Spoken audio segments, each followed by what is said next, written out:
Saharsa SP स्वर्ण व्यवसायी की दुकान में छापेमारी करती हैं, शराब की बोतलें बरामद करती हैं और कहती हैं कि इस दुकान को सील कर दिया गया है और जल्द से जल्द नीलामी की जाएगी, यानी उसे बेचा जाएगा ताकि जो और लोग हैं वो सीख लें और शराब की तस्करी ना करें। ये अच्छी बात है, लेकिन उसी पुलिस के पास इस बात के लिए टाइम नहीं है कि स्वर्ण व्यवसायियों को सुरक्षा मुहैया प्रदान कर सके। आपको बता दें कि वैशाली से एक खबर आ रही है जहां से एक स्वर्ण व्यवसायी 4 किलो चांदी और सोने लेकर अपनी दुकान पर जा रहा था। इसी बीच हथियारबंद अपराधी उन्हें रोकते हैं, सामान को लूटने की कोशिश करते हैं, लूट भी लेते हैं और बाकायदा स्वर्ण व्यवसायी इसका विरोध करते हैं। तब उनके पैर में गोली मार दी जाती है।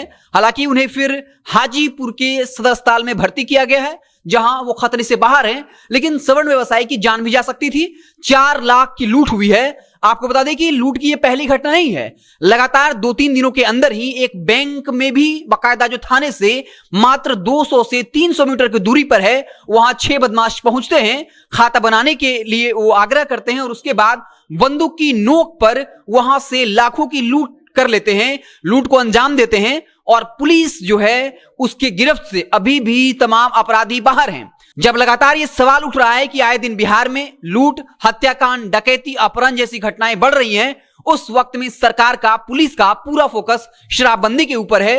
वो भी ढकोसला इसलिए कहेंगे क्योंकि जब जेडीयू के विधायक अपने ही सांसद पर आरोप लगाते हैं कि सांसद शराब की तस्करी करते हैं, अफीम की खेती करते हैं, तो सांसद पर कोई कार्रवाई क्यों नहीं होती? या तो विधायक गलत हैं या फिर सांसद। लेकिन अगर जांच ही नहीं बिठाई जाती तब यह मान लिया जाना चाहिए कि जो सीएम नीतीश हैं वो अपने नेताओं को संरक्षण दे रहे हैं और शराबबंदी के नाम पर अपनी सनक और हनक को पूरा करने के लिए सिर्फ आम लोगों को परेशान कर रहे हैं। एक तरफ जहां लगातार ये खबरें हैं कि बिहार में पुलिस बल की संख्या कम है, लगातार लूट, हत्याकांड, अपहरण जैसी वारदातें हो रही हैं, बलात्कार जैसी वारदातें हो रही हैं, लेकिन सीएम नीतीश की पुलिस को इसके लिए वक्त नहीं है। वो जरूर जाकर स्वर्ण व्यवसायी की दुकान में शराब की बोतलें बरामद करते हैं और कहते हैं कि इस दुकान को सील कर दिया जाएगा, इसकी नीलामी की जाएगी। लेकिन स्वर्ण व्यवसायी लूटे जा रहे हैं। जो बैंक कर्मी है, बैंक को लूटा जा रहा है जो थाने से महज कुछ 100 मीटर की दूरी पर है।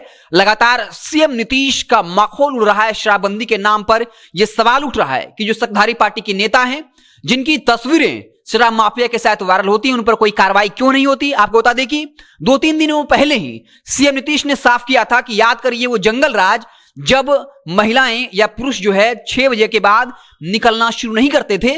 लेकिन सीएम नीतीश को ये याद रहना चाहिए वो 90 का दशक था और इस वक्त जो है हम 2021 में हैं। उस वक्त बिहार में ही नहीं, राजस्थान, मध्य प्रदेश जैसे इलाकों में भी डकैती की घटनाएं हुआ करती थी। कई डाकुओं की कहानियां हैं, लेकिन वक्त बदल चुका है।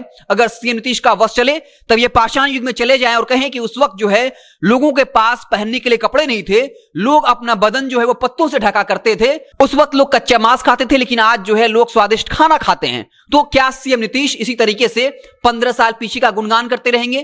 क्या सिर्फ ये बताते रहेंगे कि 15 साल पहले क्या होता था? वक्त बदल गया है। लेकिन ये गौर करने वाली बात है कि नीतीश कुमार के 15 साल में सत्ता में रहने के बावजूद आए दिन जो है डकैती हो रही है, अपहरण हो रही है, हत्याकांड हो रहे हैं। लगातार भूमि विवाद को लेकर कई जघन्य हत्याकांड को अंजाम दिया जा रहा है। थानेदार जो है वो थाने में एफआईआर नहीं करता है। हाईकोर्ट ने भी बाकायदा ये स्पष्ट टिप्पणी की थी कि ऐसा लगता है कि बिहार पुलिस अपराधियों को संरक्षण दे रही है। सुप्रीम कोर्ट का स्पष्ट आदेश है कि अगर भूमि विवाद को लेकर कोई पहुंचता है तो एफआईआर करिए, लेकिन थानेदार एफआईआर दर्ज नहीं करते हैं और लगातार भूमि विवाद को लेकर कई जगहों से हत्याकांड की खबरें आ रही हैं। तो साफ तौर पे शराबबंदी को लेकर अब नीतीश कुमार की फजीयत हो रही है, किरकिरी हो रही है, लेकिन फिर भी अभी वो अपने सनक पर टिके हुए और कहते हैं कि कुछ भी हो जाए हम शराबबंदी पर पीछे नहीं हटेंगे। लेकिन सवाल यह भी है कि जब बिहार में पुलिस बल की संख्या कम है, ऐसे में सभी लोगों को का फोकस जो है अब सिर्फ और सिर्फ शराबबंदी है, लेकिन लोग लूटे जा रहे हैं। डकैतों का मन बढ़ गया है। वो दिन दहाड़े थाने के आसपास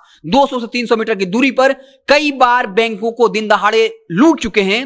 लेकिन सरकार का पूरा ध्यान, बिहार पुलिस का पूरा ध्यान जो है वो एक बोतल शराब ढूंढने पर है। लाखों लीटर शराब की बरामदगी हो रही है। एक बोतल के साथ कई इंजीनियर को गिरफ्तार किया जाता है।